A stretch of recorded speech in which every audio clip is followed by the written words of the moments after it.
ओम शांति। ओम शांति। तो आज 5 जून 2026 है। 5 जून पर्यावरण दिवस का आज दिन है, अंतर्राष्ट्रीय पर्यावरण दिवस, इंटरनेशनल एनवायरनमेंट डे। तो आज के दिन सभी लोग मिल करके प्रकृति के लिए, पर्यावरण के लिए कुछ अच्छे अच्छे संकल्प लेते हैं, जैसे कि हम बिजली को बचाएंगे, पानी को वेस्ट नहीं करेंगे, पॉलीथीन, प्लास्टिक, ऐसी जो भी चीज़ें हैं इधर उधर गिरी हुई है, इन सभी कचरे को व्यवस्थित तरीके से एक जगह इकट्ठा करेंगे।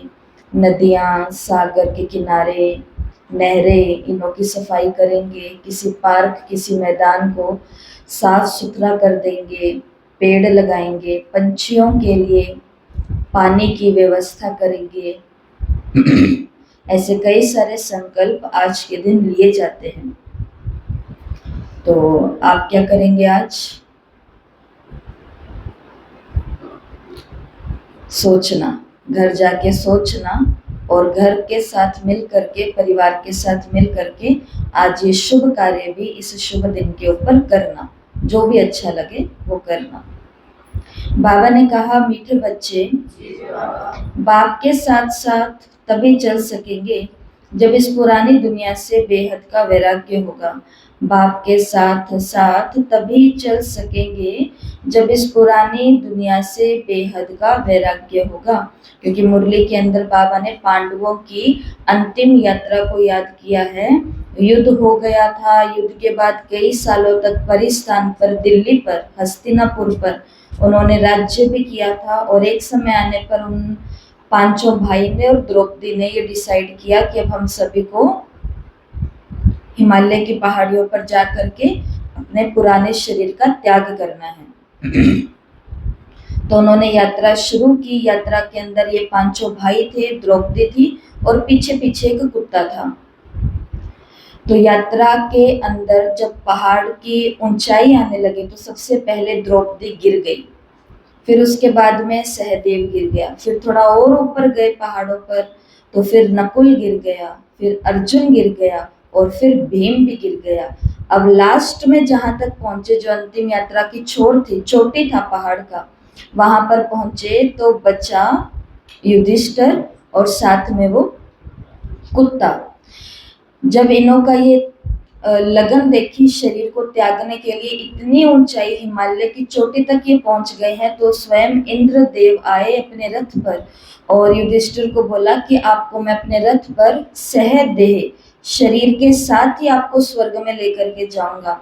तो जैसे ही युधिष्ठिर रथ पर बैठने लगे तो वो अपना रथ चालू करने लगे। युधिष्ठिर ने कहा कि रुको, वो कुत्ता रह गया है मेरा, तो उसको भी लेना है साथ में। इंद्रदेव ने बोला, कुत्ते की कोई जगह नहीं है स्वर्ग के अंदर, क्योंकि ये अपवित्र जीव है, तो ये स्वर्ग में हमारे साथ नहीं चल सकता। तो युधिष्ठिर डिसीजन लेते हैं एक ही सेकंड में कि वो रथ से उतर जाते हैं, इंद्रदेव अपने स्वर्ग लौट जाते हैं, और फिर युधिष्ठिर उस कुत्ते के साथ वहीं उस पहाड़ पर गल मरते हैं। ये कहानी है जो कथाओं में आती है, शास्त्रों में। बाबा के अनुसार इस कहानी के दो मतलब हैं, दोनों ही पहलू हैं। एक पहलू ये है कि युधिष्ठिर ने इंद्रदेव को कहा कि जब मेरी पत्नी ने मेरा साथ छोड़ दिया, जब मेरे चारों भाई भी मेरा साथ नहीं दे पाए, उस समय ये कुत्ता मेरे साथ साथ यहाँ तक आया, तो मैं इसको छोड़ करके कैसे जा सकता हूँ। बाबा के अनुसार कुत्ता जो प्रतीक है वो वफादारी का प्रतीक है, विवेक का प्रतीक है। हमारा सब साथ छोड़ सकते हैं, चाहे वो हमारी पत्नी है, चाहे वो हमारा भाई है, चाहे वो हमारा कोई भी है, सब साथ छोड़ेंगे, लेकिन जो हमारी खुद की सच्चाई, सफाई है, हमारा खुद का विवेक, हमारी खुद की बुद्धि है, वो हमारा कभी साथ नहीं छोड़ेगी।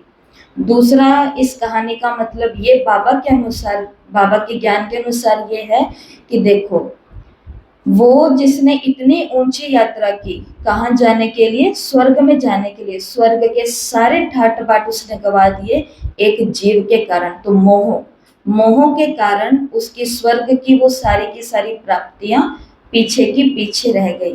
तो इस कहानी के दो मतलब है, विवेक को अपने साथ रखो, सच्चाई को साथ रखो, फिर उसके लिए भले कितने सुख भी क्यों ना ठुकराने पड़े, लेकिन सच्चाई सफाई को साथ रखो।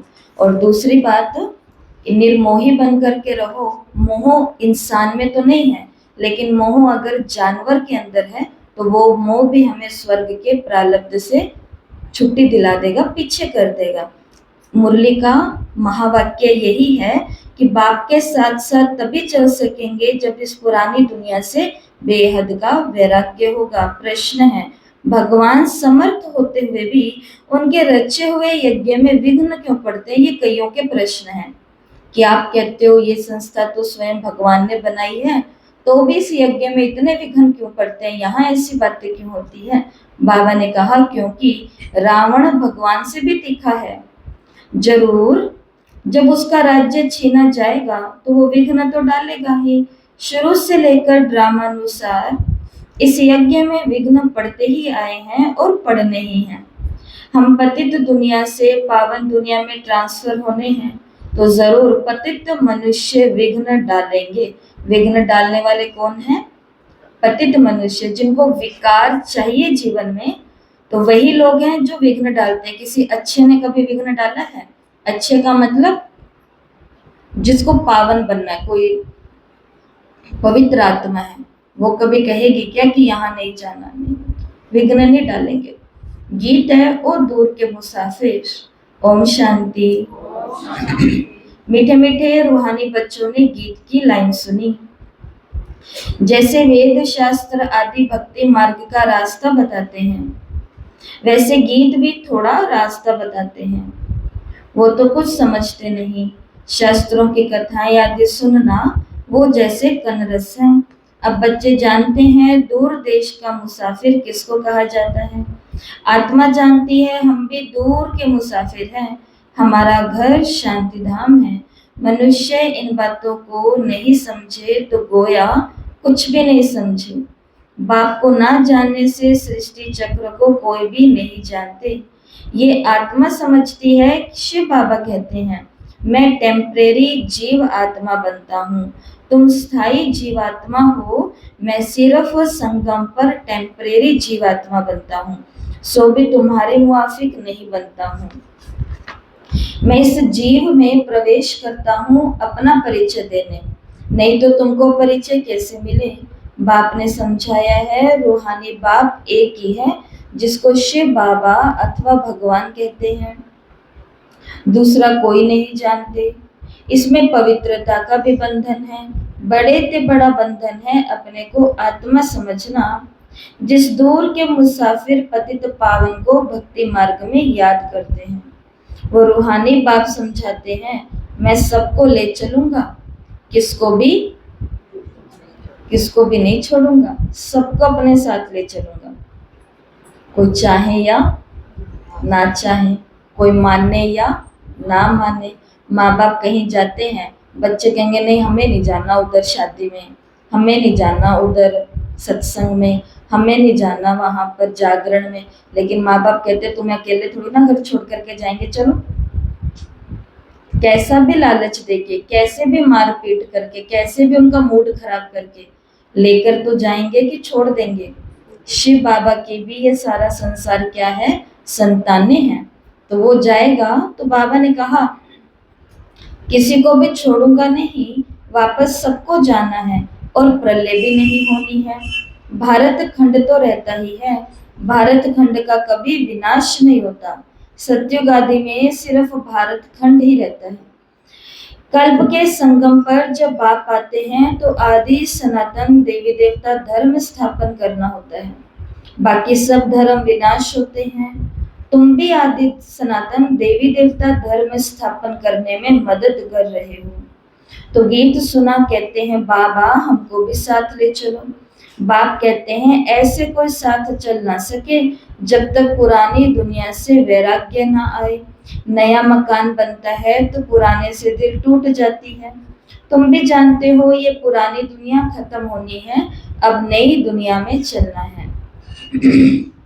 जब तक सत्व प्रधान नहीं बनेंगे, बाबा ने कहा जब तक सत्व प्रधान नहीं बनेंगे तब तक सत्व प्रधान देवी देवता नहीं बन सकेंगे। इसलिए बाबा बार बार समझाते हैं, अपने को आत्मा समझ, बाप को याद करो। सदगति करने वाला दूर का मुसाफिर एक ही आया हुआ है, उनको दुनिया नहीं जानती, सर्वव्यापी कह दिया है। अभी तुम बच्चे नंबरवार पुरुषार्थ अनुसार जानते हो कि हम शिव बाबा के संतान हैं। आते भी हैं तो समझते हैं हम बाप दादा के पास जाते हैं। तो ये फैमिली हो गई, ये है ईश्वरीय फैमिली। किसको बहुत बच्चे होते हैं तो बहुत बड़ी पलटन हो जाती है। शिव बाबा के बच्चे जो इतने बीके भाई बहन हैं, बाबा की पलटन भी कितनी है, लाखों के अंदाज में है। कितने 13 लाख के लगभग परिवार जो हैं इस बाबा के फैमिली के मेंबर्स हैं, परिवार के परिवार जुड़े हुए हैं, या कहीं कहीं से जो भी सदस्य है। तो ये सारी किसकी पलटन है, शिव बाबा की पलटन है। शिव बाबा के बच्चे जो इतने बीके भाई बहन है, ये भी बड़ी पलटन हो जाती है। ब्रह्मा कुमार कुमारियां सब जानते हैं हम बेहद के बाप से वर्षा ले रहे हैं। शास्त्रों में दिखाते हैं पांडवों और कौरवों ने खेल खेला, राजाई दाव में रख दी। अब राजाई ना कौरवों की है ना पांडवों की है, ताज आदि कुछ भी नहीं है। दिखाते हैं उनको शहर निकाला मिला, हथियार आदि छिपाकर जाए रखा। बाबा ने कहा ये सब दंत कथाएं हैं, ना पांडव राज्य है ना कौरव राज्य है, ना उन्हों की आपस में कोई लड़ाई चली है। लड़ाई राजाओं की लगती है, ये तो भाई भाई है। लड़ाई है कौरवों और यौवनों की, बाकी भाई एक दो को कैसे खत्म करेंगे। दिखाते हैं पांडव कौरव लड़े, बाकी 5 पांडव बचे और एक कुत्ता रहा, वो भी सब पहाड़ पर गल मरे, खेली खलास। राजयोग का कोई अर्थ ही नहीं निकला। अभी तुम बच्चे जानते हो बाप कल्प कल्प आकर एक धर्म की स्थापना करते हैं, बुलाते भी हैं, हे पतित पावन आओ, आकर पतितों को पावन बनाओ। सतयुग में सूर्यवंशी राजधानी ही होती है, ब्रह्मा द्वारा विष्णुपुरी की स्थापना हो रही है। तो अब बाप आए हैं तो उनके डायरेक्शन पर चलना है। तो हमें भी किसी के भी मोह में, एक सुई के भी मोह में, तो क्यों हम ये चीजें यूज कर रहे हैं, ये चीजें हम यूज कर रहे हैं केवल सेवा के लिए या फिर मात्र जीने के लिए, क्योंकि हमको चाहिए। बाकी साधन इंसान को सुख थोड़ी ना देते हैं, सुख कौन देते हैं, उस आत्मा के अंदर की शक्ति जो है वो उसको सुख देती है। नहीं तो बड़े बड़े साधनों के बीच में बैठ जाओ और अंदर में शक्ति नहीं है, शक्तिहीन बने पड़े हैं, लोगों पर आधारित है, डिपेंड है। रिमोट कंट्रोल भी उनके ही हाथ में है, खुशी भी उनके हाथ में है, संतोष भी हमारे पास नहीं है, खुद का विवेक भी नहीं हम यूज कर सकते हैं कि मेरे लिए क्या सही है, वो भी दूसरों से पूछ पूछ करके कर रहे हैं। तो इतने सारे साधनों के बीच में आत्मा सुख का अनुभव करेगी? नहीं करेगी। लेकिन जो अपनी झोंपड़ी में रहते हैं, सुबह उठते ही मुरली सुनते हैं, रात को फिर मुरली पढ़ करके सो जाते हैं, उनको, क्योंकि आत्मा के पास अपनी शक्ति है, आत्मा खाती अपनी मर्जी से है, लाइफ के डिसीजन अपनी मर्जी से लेती है, सेवाएं भी भगवान के डायरेक्शन पर करती हैं। तो ये बातें बाबा हमें बता रहे हैं कि अब जबकि विष्णुपुरी की स्थापना हो रही है ब्रह्मा के द्वारा, तो बाप के डायरेक्शन पर चलना चाहिए ना। कमल फूल समान पवित्र रहना है। कन्याओं को तो नहीं कहेंगे कि ग्रस्त व्यवहार में रहते कमल फूल समान रहो, वो तो है ही पवित्र। ये तो गृहस्थियों के लिए कहा जाता है। कुमार और कुमारियों को तो शादी ही नहीं करनी चाहिए, नहीं तो वो भी गृहस्थी हो पड़ेंगे। कुछ गंधर्वी विवाह का नाम भी है, कन्या पर मार पड़ती है तो लाचारी हालत में गंधर्वी विवाह कराया जाता है। माँ बाप बोलते थे कि हमारी कन्या की बस शादी हो जाए, हमें फ्री होना है। तो फिर बाबा को जब ये बात वो लोग बोलते थे, तो फिर बाबा किसी ऐसे कुमार को जिसको शादी या इन बातों से कोई लेना देना नहीं है, तो उसको जिम्मेवारी की तरह ये तो काम देते थे। और गंधर्वी विवाह होता था गंधर्वी विवाह होता था। और जैसे ही दादियों या बाबा के आगे ये विवाह हुआ, तो उसके बाद में वो अपने सेंटर पर, वो अपने सेंटर पर, अलग अलग जगह उसी पल। और माँ बाप को क्या लगता था कि समाज के अंदर हमारी कन्या की शादी हुई है, इतना ही था। यही है रिश्ते। सब कोई क्या होना चाहते हैं? फ्री होना चाहते हैं, लेकिन फ्री हो सकेंगे? फ्री तो तब भी होंगे जब हर कुमार हर कुमारी भगवान के हाथ में आ जाएगा। उस दिन माँ बाप फ्री हो जाएंगे, जब सही हाथों में हमारा बच्चा चला जाएगा। तो उधर से फ्री नहीं हो सकते। कौन हुआ है? कोई माँ 80 साल की है और कोई का बच्चा 60 साल का है और 40 साल से वो अपनी ग्रस्त जीवन को जी रहा है, वो माँ आज तक भी फ्री हुई है क्या? आप बता दो, कौन सी माँ हुई है? नहीं हुई है, हो ही नहीं सकते। तो शिव बाबा तो मुरली के अंदर सीधी बातें करते हैं, क्योंकि गुरु ग्रंथ साहिब में कहा गया, निर्भय निर्वैर।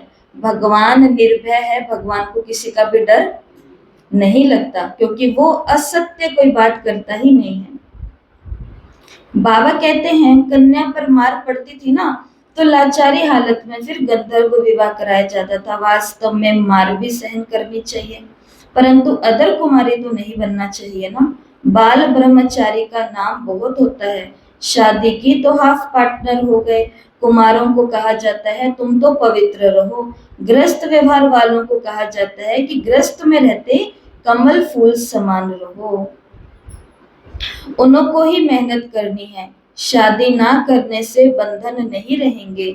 कन्या को तो पढ़ाना है, कन्या को तो पढ़ना है और ज्ञान में बहुत मजबूत रहना है।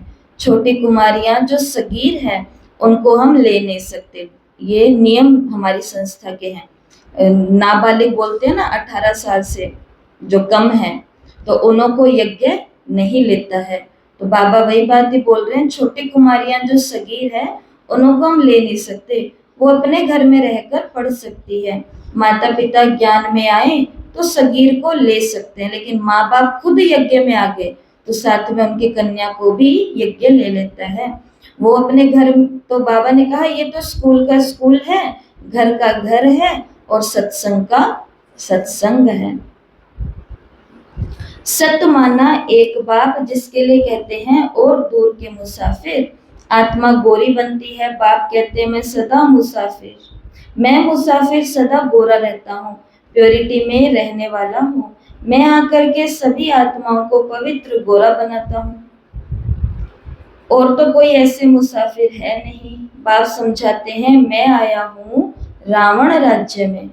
ये शरीर भी पराया है। तुम्हारी आत्मा कहेगी ये हमारा शरीर है।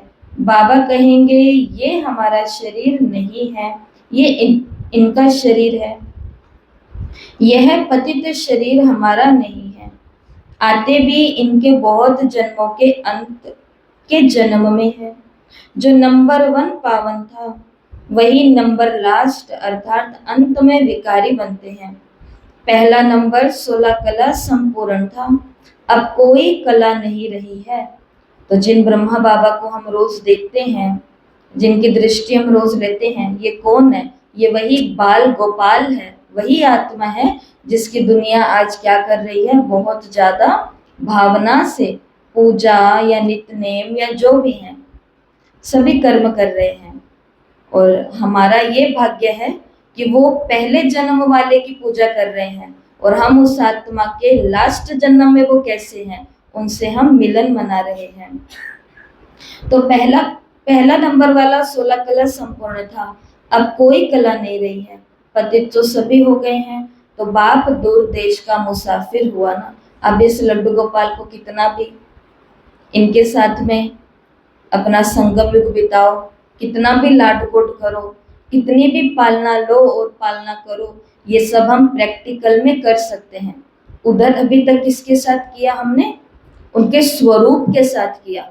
और अब चेतन आत्मा के साथ उनको खिलाना पिलाना, नए नए कपड़े पहनाना, ये सब कुछ कब कर सकते हैं?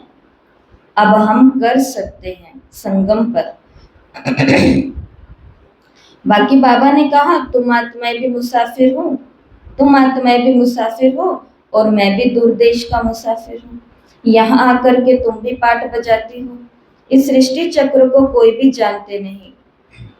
बल कोई कितना भी शास्त्र पढ़ा हुआ हो, परंतु ये ज्ञान कोई नहीं दे सकता। बाप समझाते हैं, मैं इस तन में प्रवेश कर इन आत्माओं को ज्ञान देता हूँ। वो तो मनुष्य को शास्त्रों का ज्ञान देते हैं, वो हो गए भगत। सदगति दाता तो एक बाप ही है, वही ज्ञान का सागर। उनको ना जानने के कारण देह अभिमान आ जाता है। वो कोई ये नहीं समझाते कि अपने को आत्मा निश्चय करो, आत्मा पढ़ती है, ये कोई भी नहीं समझाते, क्योंकि देह अभिमान है। अभी दूर का मुसाफिर तो शिव बाबा को ही कहेंगे। तुम जानते हो हम 84 का चक्र लगा चुके हैं। बाप कहते हैं 5000 वर्ष पहले भी समझाया था कि बच्चे तुम अपने जन्मों को नहीं जानते, मैं जानता हूँ। गीता में आटे में लून मिसल कुछ है। बाकी गीता का एपिसोड वही महाभारत की लड़ाई, वही मन मनाभव मध्याजी भव का ज्ञान है। मामेकम याद करो, लड़ाई भी बरोबर लगी है, पांडवों की विजय हुई। विजय माला विष्णु की माला गाई जाती है, तो विष्णु जी को कौन सी माला दिखाते हैं? वैजंती माला। और श्री कृष्ण का एक गीत भी है, गले में वैजंती माला। तो वो वैजंती माला कौन सी होती है? विजय की माला। जो आत्माएं विजय प्राप्त करेंगी वो क्या बन जाएंगी? विष्णुपुरी का देवी और देवता बन जाएगी। शास्त्रों में तो दिखाया है पांडव गल मरे। बाबा ने कहा फिर माला कहां से बनी? अब तुम समझते हो, हम विष्णु की माला बनने यहाँ आए हैं। ऊपर में है पतित पावन बाप, उनका यादगार तो चाहिए ना। भक्ति मार्ग में यादगार गाया जाता है, कोई 8 माला की, कोई 108 की माला, कोई 16,108 की माला बनाई है। गाते हैं चढ़ती कला तेरे भाने सर्व का भला। एक अच्छा बनेगा, लोग कहते हैं हमारे अच्छे, एक के अच्छे बनने से क्या होएगा? और भगवान कहते हैं, और शास्त्रों के अंदर या ग्रंथ के अंदर भी गुरुओं की वाणी ने कहा है, चढ़ती कला तेरे भाने सर्व का भला। अभी तुम जानते हो कि हमारी चढ़ती कला है, हम चले जाएंगे अपने सुख धाम, फिर हम वहां से नीचे कैसे उतरेंगे? ब्रह्मा बाबा को जब मुंबई के अंदर साक्षात्कार हुआ, ब्रह्मा बाबा को जब बनारस के अंदर साक्षात्कार हुआ, तो ब्रह्मा बाबा को स्पष्ट दिखाई दिया विष्णु चतुर्भुज, अहम विष्णु चतुर्भुज तत्वम, जो ये स्वरूप तुम देख रहे हो यही तुम बनने वाले हो। ऐसा बनारस के अंदर साक्षात्कार हुआ तो उसके अंदर तो आकाशवाणी बाबा को सुनाई दी कि भाई मुझे तुम्हारे द्वारा इस नई दुनिया की स्थापना करनी है, एक ही चढ़ाना। और सोचो उस दिन ब्रह्मा बाबा कहते कि नहीं, ये तो मेरे को ऐसे कोई अपने मन की आवाज आ गई, मेरे को कुछ दिखा थोड़ी ना है, ऐसे भगवान ने आकर के कुछ कहा थोड़ी ना, मेरे अकेले के करने से क्या होगा। तो आज हम यहाँ बैठे होते इस सफेद पोशाक के अंदर और इतनी ऊंची ऊंची बातें हम कर रहे होते, ऐसी थी हमारी बुद्धि। तो किसके कारण हमको ये दिन मिले हैं? दादा लेखराज के सिर्फ 1 सेकंड के संकल्प के कारण कि मुझे करना है। जबकि आज तो यज्ञ निमित्त आत्माएं, दीदियां, ये सब हमें बता देते हैं कि अच्छा माता जी ऐसे नहीं, ऐसे करो, ऐसे से करोगे तो ये सेवा हो सकती है, ऐसे से करोगे तो ये हो सकता है। हर चीज का वो हमें बना करके देते हैं रूपरेखा, हमें तो सिर्फ करना है। सब कुछ हमें, वो बोलते हैं ना दादिया कि तुम्हें तो सारा का सारा माखन तैयार मिला है, हम वहां पर हैं। लेकिन ब्रह्मा बाबा को तो बस बाबा की डायरेक्शन मिली कि मुझे नई दुनिया की स्थापना करनी है। कैसे करनी है? सबसे पहले क्या करना पड़ेगा? तो कुछ भी नहीं पता था, तो बाबा ने वही किया जो बाबा करते थे। तो बाबा गए अपने हैदराबाद और वहां पर जाकर के वही काम किया। कौन सा? गीता बाबा रोज पढ़ते थे, उसी गीता को फिर से लेकर के बैठे और अब गीता के भावार्थ बताने लगे। तो 2 जने आए, 2 परिवार आए, 4 परिवार आए, 20 परिवार आए, 380 लोगों का वो एक बड़ा सारा संगठन बन गया और फिर नामकरण हुआ ओम मंडली। फिर वो योग और ध्यान और ये सारी चीजें। तो शिव बाबा बोलते हैं कि अभी तुम जानते हो ना कि हमारी चढ़ती कला, तो हम ऐसा कर सकते हैं। हमारे पीछे भी पूरा एक समुदाय इंतजार कर रहा है। बोलो, मास्टर ब्रह्मा है हम या नहीं है? है। तो ऐसा कर सकते हैं हम भी कि हम बस वही काम करने जो हम रोज करते हैं, लेकिन वो कैसे करने? आत्म अभिमानी और परमात्मा अभिमानी बन करके करने हैं। तो धीरे धीरे हमारे आसपास के अंदर आवाज उठेगा, फिर और दूरी तक आवाज उठेगा, फिर और दूर तक आवाज उठेगा। जिनको जुड़ना है वो जुड़ेंगे और जिनको नहीं जुड़ना वो कभी सामने दिखेंगे भी नहीं। तो छंटनी होगी या नहीं होगी? अपने आप हो जाएगी। तो ये सोचने की बात है कि मैं अकेला क्या कर सकता हूँ। हम चले जाएंगे अपने सुख धाम, फिर वहां से नीचे कैसे उतरते हैं, 84 जन्म कैसे लेते हैं, ये सारा ज्ञान बुद्धि में है। ये ज्ञान भूलना नहीं चाहिए। हमारे सब दुख दूर करने, श्राप मिटाने, सुख का वर्षा देने बाप आया है। रावण के श्राप से सबको दुख होता है, तो अब बाप को और वर्षे को याद करना है। तुम जानते हो हम सूर्यवंशियों ने भारत में राज्य किया। भारत में ही शिव बाबा आते हैं। भारत ही स्वर्ग था। ये घड़ी घड़ी बुद्धि में याद करना पड़े। जिसने 84 का चक्र नहीं खाया होगा वो ना धारणा करेंगे और ना कराएंगे। उसके लिए समझा जाएगा कि इसने 84 जन्म लिए नहीं, क्योंकि जो आत्मा 84 के जन्म में आने वाली होगी उस आत्मा को ऑटोमेटिक पवित्रता ही अच्छी लगेगी, उसको शांति ही अच्छी लगेगी, उसको प्रेम ही अच्छा लगेगा। तो फिर वो खुद भी ऐसी धारणा करेगा, औरों को भी यही कराएगा। बाकी बाबा ने कहा नहीं ऐसा करते तो समझो कि वो 84 जन्म नहीं लेंगे, वो देरी से आएंगे, स्वर्ग में नहीं आएंगे।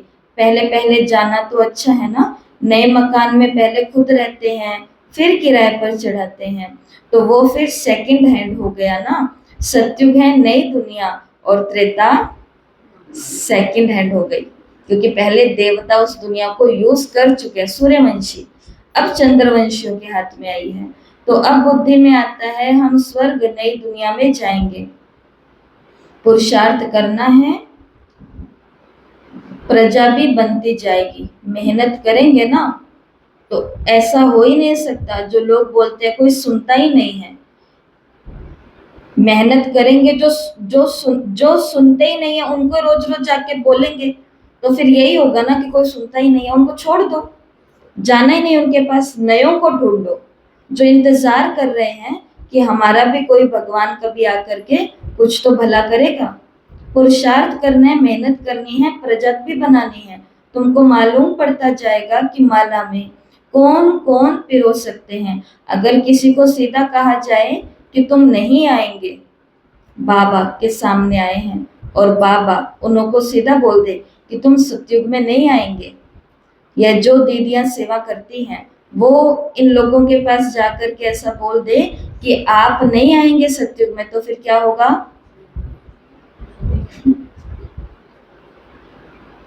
बाबा ने कहा तो हार्ट फेल हो जाए। इसलिए कहा जाता है पुरुषार्थ करो, अपनी जांच करो कि हमारा बुद्धि योग कहीं भटकता तो नहीं है। तुम्हारा शिव बाबा से कितना लव होता है, कितना लव होता जा रहा है। कहते भी हैं हम बाप दादा के पास जाते हैं, शिव बाबा से दादे द्वारा वर्षा लेने जाते हैं। ऐसे बाप के पास तो कई बार जाएं, परंतु ग्रस्त व्यवहार भी संभालना है। बल बहुत धनवान है परंतु इतनी फुर्सत नहीं, पूरा निश्चय नहीं है। नहीं तो मास 2 मास में आकर के रिफ्रेश होना चाहिए। मधुबन बाबा ने कहा कितनी जल्दी जल्दी आना चाहिए, महीने 2 महीने में आना चाहिए।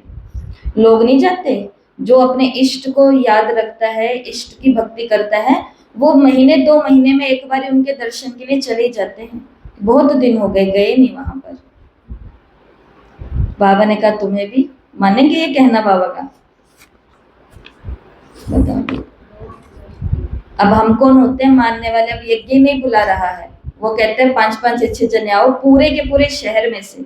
अब वो समय आ गया जहां हमने डिसाइड करेंगे कि महीने 2 महीने में हम चले जाते हैं। वो गया टाइम, आगे आएगा नहीं आएगा हम तो ये समझते हैं गया, बाकी पता नहीं। तो धीरे धीरे ऐसे कई बातों पर टू लेट का बोर्ड लगेगा। इसलिए जो बातें अभी करने की है उनमें देरी मत करना, क्योंकि वहां से भी कल गुरुवार था तो गुरुवार के दिन तो जो नहीं आते वो भी आते हैं ना बाबा के पास। तो किसी ने आकर के पूछा कि दीदी फिर सेंटर भी बंद हो जाएंगे, और उनको कहा कि हाँ ये समय तो आएगा। तो वो ऐसे हो गए, वो कहते कि नहीं ये फिर हम लोगों का क्या होएगा। इसलिए तो फिर हम लोगों का क्या होगा ये अब सोचो और करो उसके लिए कुछ। फिर उनको बोला कि ये शरणागति के स्थान बनेंगे, लेकिन सबके लिए नहीं बनेंगे। जिन्होंने अपने यज्ञ का भंडारी भरे हैं, यज्ञ पिता और परम पिता उन आत्माओं को मैसेज भेजेंगे कि जाओ सेंटर जाओ, जाओ अपने यज्ञ में जाओ, जाओ मधुबन जाओ, और वो आत्मा वहां पर पहुंच जाएगी। फिर उसका खाना पीना, सोने के बिस्तरे या तकिए चादरें साबुन तेल पानी जो भी है वो सब इंतजाम उसका बाबा के घर होगा। लेकिन पहले उन्होंने बोला पहले हमने डाला है क्या ये सब यज्ञ में, या यही सोचते रह गए वो तो कर रहे हैं वो तो कर, तो वो कर रहे हैं तो वही आकर के रहेंगे। और हम का मतलब हम नहीं, हम का मतलब जो ये सोचने में लगे हुए अभी तक। इसके लिए बाबा कहते हैं कि बुद्धिवान से बुद्धिवान देखना हो तो कहाँ के देखो, और डैश डैश देखना हो तो भी कहाँ देखो। सारी बातें मालूम होने के बाद भी ये भीम बनेगा ये अर्जुन बनेगा इसमें लगे हुए हैं। जो ओटे सो अर्जुन, मैं मुझे करना है जो करना है। तो बाबा ने कहा ये देखो अब आगे, क्योंकि मुरली में यही बात आने वाली इसलिए आपको बताया। बाबा ने कहा रिफ्रेश होने के लिए मास 2 मास में तो आना चाहिए ना। उनको घड़ी घड़ी फिर कशिश होगी, सुई पर जंग चढ़ी हुई होती है तो चुंबक इतना खींचता नहीं है। कईयों का मधुबन जाने का मन ही नहीं करता, तो बाबा ने कहा खींची नहीं हो रही है उनको आने की।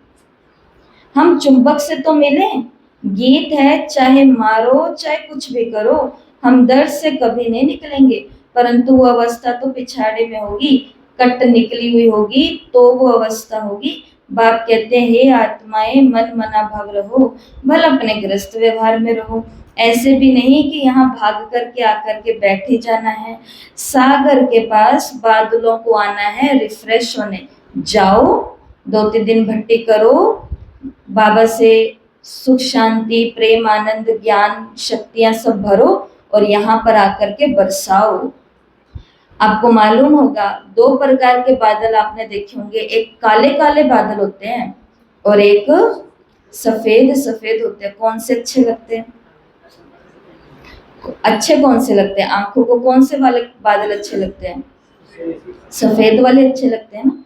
वो बादल सफेद क्यों होते हैं? क्योंकि वो पानी भरते हैं और बरसा देते हैं, इसलिए वो सफेद रहते हैं। जो बादल पानी भर तो लेता है लेकिन अभी तक उसने बरसाया नहीं है, इसके कारण वो क्या हो गया? तो बाबा से तो सब कुछ ले रहे हैं लेकिन सेवा अभी तक कर नहीं रहे हैं। और सेवा का मतलब भाई भाषण करना ही नहीं होता है, सेवा बहुत प्रकार की सेवा है। बाबा ने कहा रिफ्रेश होकर के आओ और फिर सेवा पर जाओ। बंधन जब खलास हो तभी तो सेवा पर जा सके।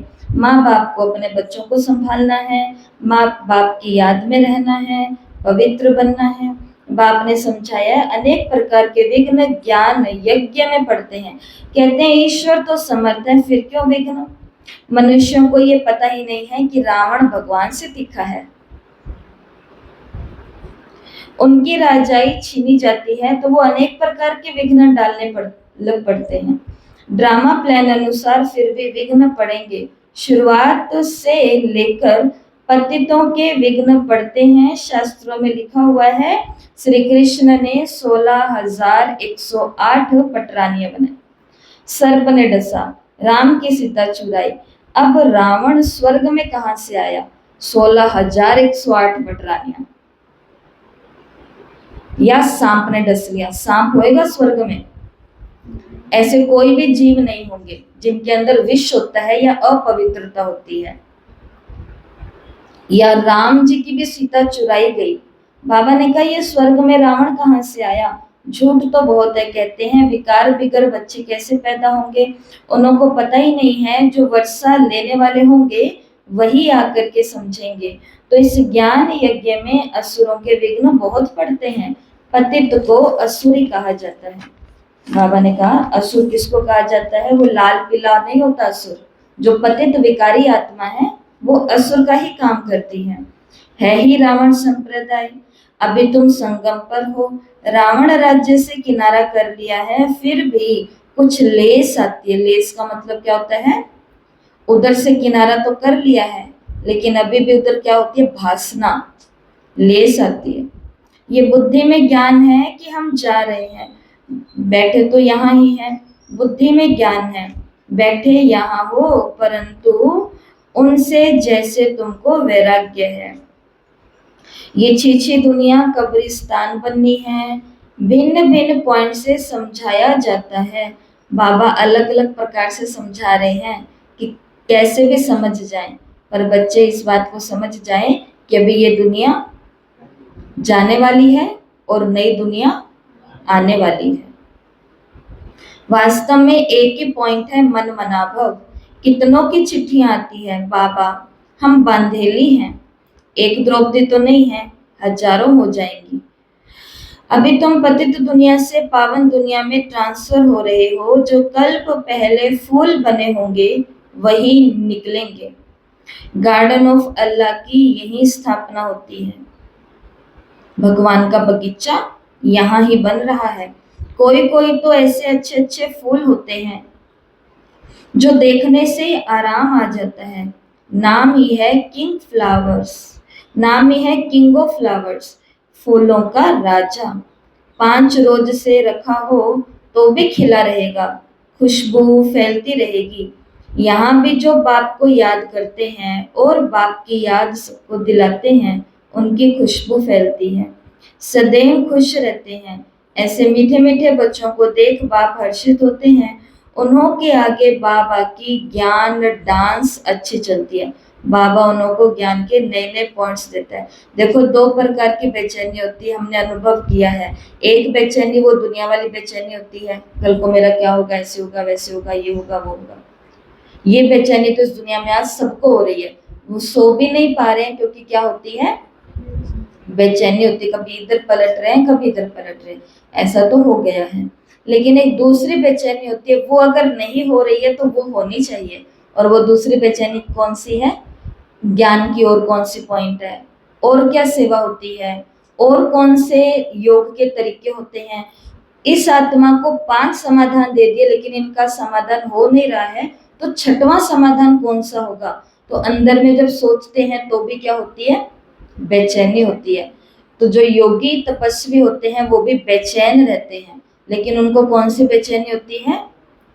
सबको कैसे भगवान का बनाए, इसलिए तो वो एक जगह नहीं टिकते हैं, उनको बेचैनी होती है। तभी आज यहाँ कल वहां परसों कहाँ, यही हुआ है सभी गुरुओं के साथ, सबके साथ। तो शिव बाबा ने कहा कि जो ऐसे फूल होंगे ना, उन्हों के आगे बाबा की ज्ञान डांस भी अच्छी चलती है, नहीं तो मुरली सुनते सुनते क्या आ जाती है? नींद आ जाती है। कारण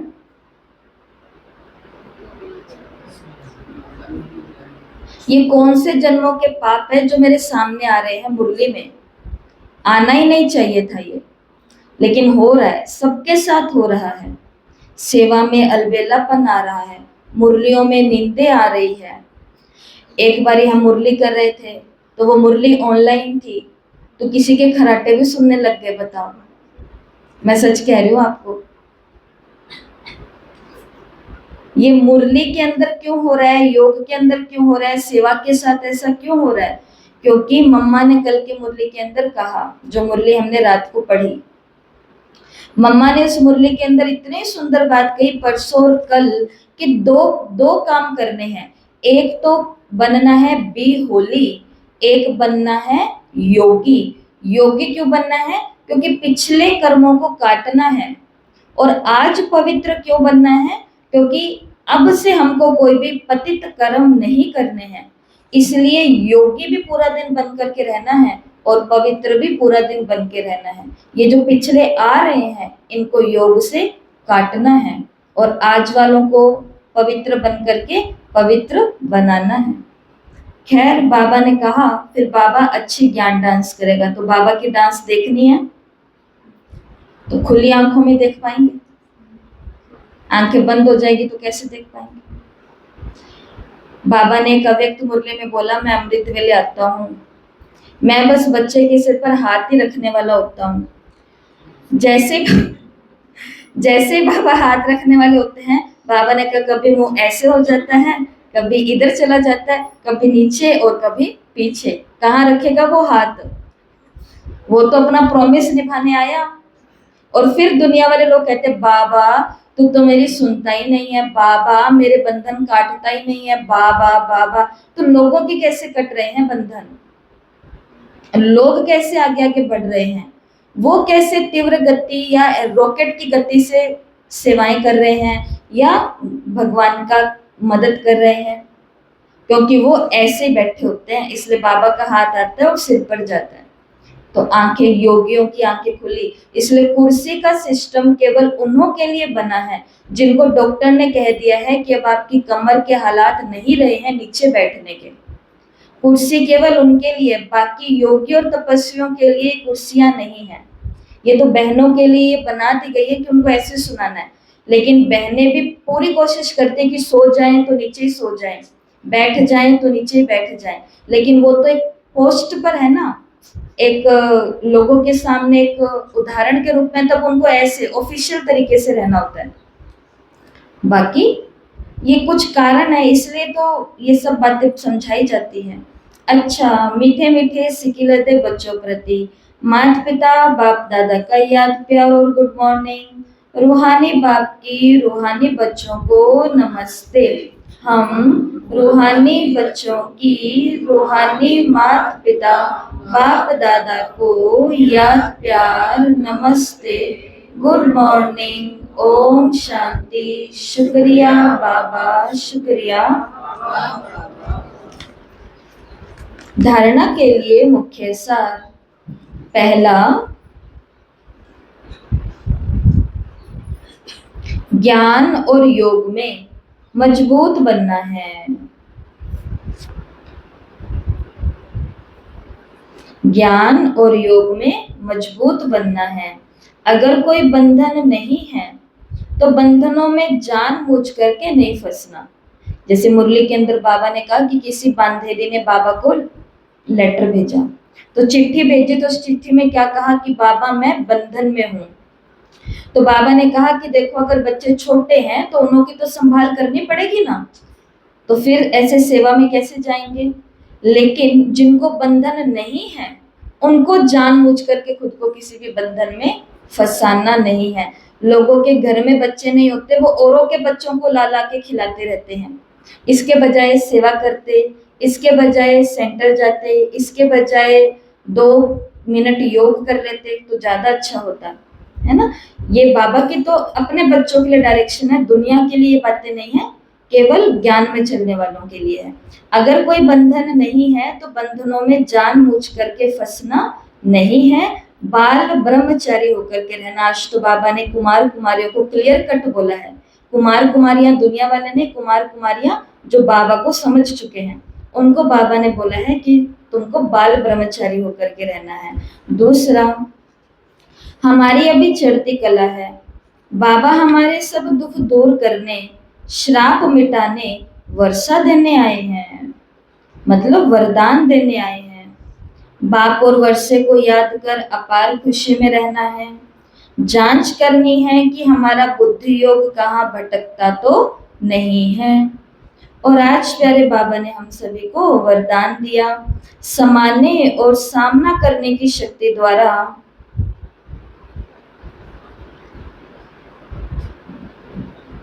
समाने और सामना करने की शक्ति द्वारा सेवा में सफलता प्राप्त करने वाले रूहानी सेवाधारी भव। बाबा ने कहा रूहानी सेवाधारियों को सेवा के सिवाय और कुछ भी सूझता नहीं है। वे मनसा वाचा कर्मणा सर्विस से एक सेकंड भी रेस्ट नहीं लेते, इसलिए वो बेस्ट बन जाते हैं। हर कोई बेस्ट तभी बनता है जब वो बिना रेस्ट के अपनी मेहनत करता रहता है। वे सेवाओं में सफलता प्राप्त करने के लिए सदा यही याद रखते हैं कि समाना और सामना करना यही हमारा निशाना है। क्योंकि जब सेवा करते हैं तो लोग कई प्रकार की बातें, जो बात आपको महीने में एक बार सुनने को मिलती है कि भाई ओम शांति में जाते हैं तो ये हो जाता है, या आपको कोई महीने में एक बार सुनने को मिलेगी किसी के द्वारा। ब्रह्मा कुमारियों को उनको रोज मिलती है नए नए के द्वारा सुनने में कि हमने सुना है जी, हमने सुना है जी, हमने सुना है। इन बातों को क्या करना है? समाना है। और दूसरा सामना करना है। कोई कैसा भी इंसान सामने आके खड़ा हो जाएगा, ये नहीं होगा, वो नहीं होगा, तो फिर उन परिस्थितियों का सामना करना है कि हमें तो ये काम करना है, हमें तो सोचा हुआ है, हमें तो प्लान बनाया हुआ है, ऐसा। तो बाबा ने कहा उन सेवाधारियों का निशाना इन दो बातों पर होगा, समाना और सामना करना। वे अपने पुराने संस्कारों को समाते और सामना माया से करते, ना कि दैवी परिवार से। आज की मुरली के अंदर भी बाबा ने बोला पांडव पांडव आपस में नहीं लड़ते, कौरव और यादव की लड़ाइयां हैं। तो पांडव मतलब हम बाबा के बच्चे, हम तो दैवी परिवार हैं। ऐसे बच्चे जो नॉलेजफुल के साथ साथ पावरफुल भी है, उन्हें कहा जाता है रूहानी सेवाधारी। खाली ज्ञान नहीं, ज्ञान के साथ क्या चाहिए? पावर भी चाहिए। मुरली के पॉइंट याद कर लिए, मम्मा की मुरली के पॉइंट याद कर लिए, अव्यक्त मुरली के पॉइंट याद कर लिए, सब कुछ याद कर लिया, लेकिन शक्ति इतनी सी नहीं आई पूरे दिन में। इतनी सी बात से चूहा बन गए हम। तो फिर नॉलेजफुल के साथ साथ क्या चाहिए? पावरफुल भी चाहिए, तो कहा जाएगा रूहानी सेवाधारी। क्योंकि सेवा करने के लिए ज्ञानी ब्रह्मा कुमारी नहीं, शक्तिशाली और ज्ञानी योगी ब्रह्मा कुमारी। और आज का स्लोगन है, बाबा ने कहा छोटी बात को बड़ा नहीं करो, वातावरण को शक्तिशाली बनाओ। भगवान के घरों में बहुत बातें होती हैं, तो छोटी बातों को बड़ा नहीं करो।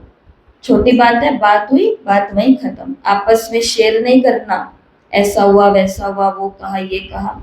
छोटी बात को बड़ा नहीं करो, वातावरण को शक्तिशाली बनाओ। और ये है आज के अव्यक्त इशारे। सदा हर्षित रहने के लिए अपनी नेचर को सरल और सहनशील बनाओ। दुनिया के लोग जिंदा होते हुए भी ना उम्मीदी की चिता पर बैठे हुए हैं, ऐसी आत्माओं को मर जीवा बनाओ, नए जीवन का दान दो। अपने खुश नसीब हर्षित मुख चेहरे द्वारा उन्हें मानव जीवन में जीना सिखाओ। आपको देख करके उन्हें हिम्मत उमंग उत्साह आ जाए, इसके लिए अपनी नेचर को सरल बनाओ और सदा कमल फूल समान स्थिति के आसन पर डबल लाइट स्थिति में स्थित रहो। जो भाई ज्ञान में आ रहे हैं, जो माताएं ज्ञान में आ रही हैं, उस दुनिया से निकल करके रोज यहाँ आ रहे हैं। जब आपको कोई देखे, आपको देख करके उनको लगे कि इनकी जीवन तो बिल्कुल ना उम्मीद वाली जीवन थी, नीरस जीवन थी, ना खुश जीवन थी, लेकिन ये भी आजकल इतने खुश और उम्मीद वाले, उमंग वाले रहते हैं। वो खुद चल करके आए और आपसे पूछें कि आप क्या करते हो, हमें भी बताओ, हमें भी वो करना है। लेकिन अगर रोज अपने घरों से सेवा केंद्रों पर आएंगे, लेकिन सेवा केंद्र से जाने के बाद जैसे थे वैसे के वैसे हो जाएंगे, तो किसकी सेवा करेंगे और कौन सी सेवा करेंगे?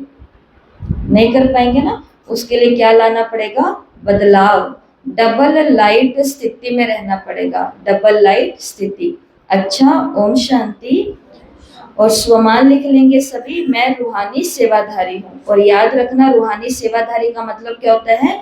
जो समाता भी है अपनी पुराने संस्कारों को और सामना भी करता है। ठीक है, ओम शांति।